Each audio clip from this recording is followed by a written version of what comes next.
నిరుపేదల జీవనోపాధులు మెరుగుపరిచేలా రానున్న టీడీపీ ప్రభుత్వ పాలనలో ప్రణాళికలు రచించినట్లు మాజీ మంత్రి డాక్టర్ పొంగూరు నారాయణ తెలిపారు. నెల్లూరు సిటీ నియోజకవర్గ పరిధి 49వ డివిజన్ పొర్లుకట్ట ప్రాంతంలో ఆలయాలను ప్రారంభించారు. ఈ కార్యక్రమంలో నారాయణ కుటుంబ సమేతంగా పాల్గొన్నారు. మరొకవైపు మహాశివరాత్రితో పాటు అంతర్జాతీయ మహిళా దినోత్సవం రోజున అట్టహాసంగా ఆలయాల ప్రారంభోత్సవ కార్యక్రమం జరిగింది. ఈ సందర్భంగా ఆయన మీడియాతో మాట్లాడుతూ ఈ ప్రాంతంలో మౌలిక వసతులు కల్పించాల్సిన ప్రభుత్వం నిమ్మక నీరెత్తినట్లు ఉండటం దుర్మార్గమన్నారు. నిరుపేదల జీవనోపాధులు మెరుగుపరిచేలా రానున్న టీడీపీ ప్రభుత్వంలో ప్రణాళికాబద్ధంగా తగు చర్యలు తీసుకుంటామని హామీ ఇచ్చారు.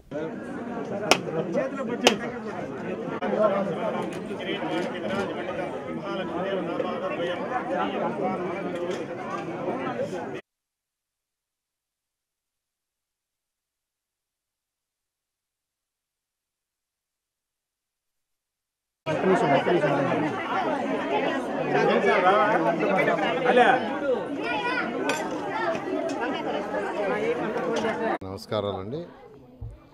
ఈరోజు 49వ డివిజన్లో 51వ బూత్లో 59 పొర్లుకట్ట ప్రాంతం ఇది.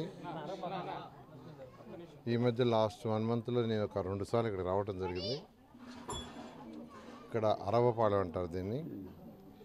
అయితే ఇక్కడ ఎక్కువ మంది చిన్న చిన్న పనులు, మార్కెట్లో పనులు, పాసి పనులు, పెయింటర్స్, ఎలక్ట్రీషియన్స్, చిన్న చిన్న కూలీలు పోయేవాళ్ళు, బేల్దారి కూలీలు పోయేవాళ్ళు ఎక్కువగా ఉన్నారు. అయితే వీళ్ళందరి యొక్క ఆర్థిక పరిస్థితి నిజం చెప్పాలంటే వీళ్ళని డెవలప్ చేయాల్సిన బాధ్యత ప్రభుత్వానికి ఉంది. ఖచ్చితంగా ఏ ప్రభుత్వం వచ్చినా ఆ ప్రభుత్వం యొక్క బాధ్యత.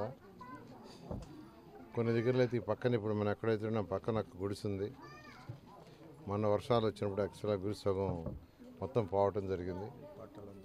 మా వాళ్ళు యాక్చువల్గా పట్టలు ఆ రోజు చాలామంది సప్లై చేశారు. ఈ గుడిసి కూడా బ్లూ పట్ట మా వాళ్ళు ఇచ్చింది. ఇలా యాక్చువల్గా ఒక ఒక ఒక ఇంట్లో అన్నీ చేయటం అనేది కష్టం. ఏ నాయకుడైనా వ్యక్తిగతంగా ఒకే వ్యక్తి అన్నీ చేయటం ఎప్పుడు కష్టం. ఈ ప్రభుత్వాలు చేయాలి. వ్యక్తిగతంగా కొంత మనం సపోర్ట్ చేయగలం, కొంత సపోర్ట్. కానీ వీళ్ళ యొక్క జీవితాలు, వీళ్ళ ఆర్థిక స్థితి పెరగాలంటే ప్రభుత్వాలే చేయాలి. ఖచ్చితంగా 2024 తెలుగుదేశం ప్రభుత్వం వస్తుంది. ఖచ్చితంగా వీళ్ళు చేసే పనిలో నైపుణ్యాన్ని పెంచితే వీళ్ళ ఆర్థిక స్థితి పెరుగుతుంది. ఖచ్చితంగా ఆ విధంగా ముందుకు అడుగులేస్తామని తెలియజేస్తున్నాను. అదేవిధంగా ఇక్కడ ఈ యొక్క 49వ డివిజన్ వచ్చినప్పుడు 2 టెంపుల్స్ యాక్చువల్గా అంటే చిన్న టెంపుల్స్ యాక్చువల్గా వాళ్ళు దానికి కొంత ప్రహరీ గోడ కట్టి పైన రేకులు వేసేయమన్నారు. ఆ 2 టేబుల్స్కి నేను యాక్చువల్గా నా సొంత నిధుల నుంచి ఇవ్వటం జరిగింది. వాళ్ళు కూడా చాలా బాగా, చాలా తొందరలో చాలా బాగా చేసుకున్నారు. నేను ఆ కమిటీ ఎవరైతే ఉండారో ఆ కమిటీని డెవలప్ చేసిన ఎవరైతే బేల్దారి మేస్త్రి కావచ్చు లేదంటే ఎవరైతే ఉండారో వాళ్ళు కూడా అభినందిస్తున్నాను.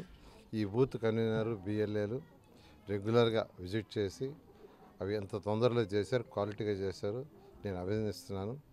ఎందుకంటే ఇవి కూడా కొంతవరకే చేయగలం వ్యక్తిగతంగా. అయితే మనం చేయగలిగినంత చేయటం అనేది నా సిద్ధాంతం. ఆ విధంగా ఈరోజు ముందుకు పోతున్నాం.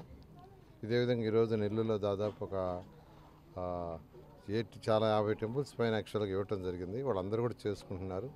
అయితే ఈరోజు యాక్చువల్గా పూజ చేస్తూ రమ్మన్నారు, రావటం జరిగింది. నిజంగా చాలా చాలా ఆనందంగా ఉంది. ఈరోజు శివరాత్రి, ఈరోజు నిజంగా వీళ్ళు ఓపెన్ చేసుకోవటం, ఇక్కడ రావటం, నేను మా సతీమణి రమాదేవి ఇద్దరం కలిసి వచ్చాం. మరొకసారి అందరికీ ఈ యొక్క శివరాత్రి సందర్భంగా నా యొక్క శుభాకాంక్షలు తెలియజేస్తున్నాను. నమస్కారం అండి. ఇప్పుడే ఒక చిన్న గుడి మహిళలకి ఎలా అంటే ఇంట్లో వాళ్ళ యొక్క పరివారము, వాళ్ళ ఇంట్లో కుటుంబ సభ్యులు అందరూ బాగుండాలి, వాళ్ళు చల్లగా ఉండాలి అని కోరుకునేది ఎవరిని కోరుకుంటారు? భగవంతుణ్ణి కోరుకుంటారు. సో వాళ్ళు పూజించే దేవుడికి ఒక నీడ కావాలి, ఒక మంచిగా మేము దండం పెట్టుకోవడానికి అనువైన స్థలంగా కావాలి అని వాళ్ళు నారాయణ గారిని అభ్యర్థించడం జరిగింది. దాన్ని సార్ పెద్ద మనసుతో దాన్ని జరిగేటట్టుగా చూశారు. అంతా చక్కగా అయింది. ఇప్పుడు ఓపెనింగ్కి వచ్చాము. ఈరోజు అఖిల మహిళా దినోత్సవం. ఈ మహిళా దినోత్సవ సందర్భంగా ఈ గుడి ఓపెన్ అవ్వటము, వాళ్ళ యొక్క కళ్ళల్లో ఆనందం చూడటము మహిళలకి ఇది ఒక గిఫ్ట్గా నేను భావిస్తున్నాను. Thank you.